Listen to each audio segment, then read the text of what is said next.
দেখো দুপুরবেলায় কতক্ষণ হয়ে গেছে, ওর মাটা কোথায় যে গেছে, কি করতে গেছে।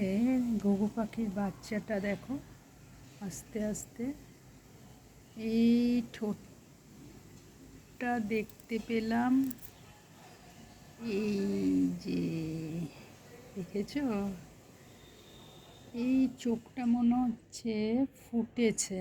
মাটা অনেকক্ষণ ধরে নেই, বোধহয় খাবার টাবার খেতে গেছে হবে, হয়তো খুঁজতে গেছে। আর আমি তো ওকে এখন পাহারা দিচ্ছি, কারণ আরেকটা বাচ্চা ফুটেছিল, দুটো ডিম দিয়েছিল, কিন্তু আরেকটা বাচ্চা না পরশু দিন কেউ একটা কোনো পাখি বা কিছুতে নিয়ে গেছে, খুব খারাপ লাগছে। সেই জন্য ওর মা না থাকলেই ওকে আমি পাহারা দিই। দেখো এখনও সেরকমভাবে পালক টালক বেরোয়নি আর কি, বেরোবে, কদিন বাদেই বেরোবে মনে হচ্ছে।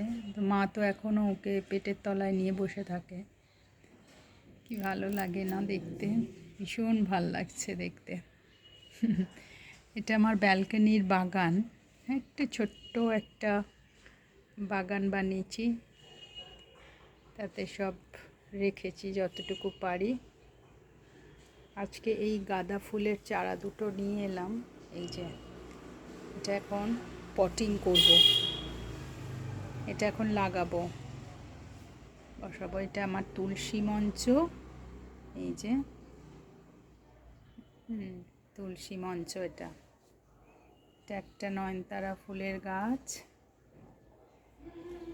আর এখানে এইটা তোমরা দেখেছো কি না জানি না, এটা হচ্ছে জাপানি পালং শাক। এই যে গাছটা, এই যে এইটা দেখো, এটা হচ্ছে জাপানি পালং শাক। এই গাছটা আমি জানি না তোমরা কতজন দেখেছো।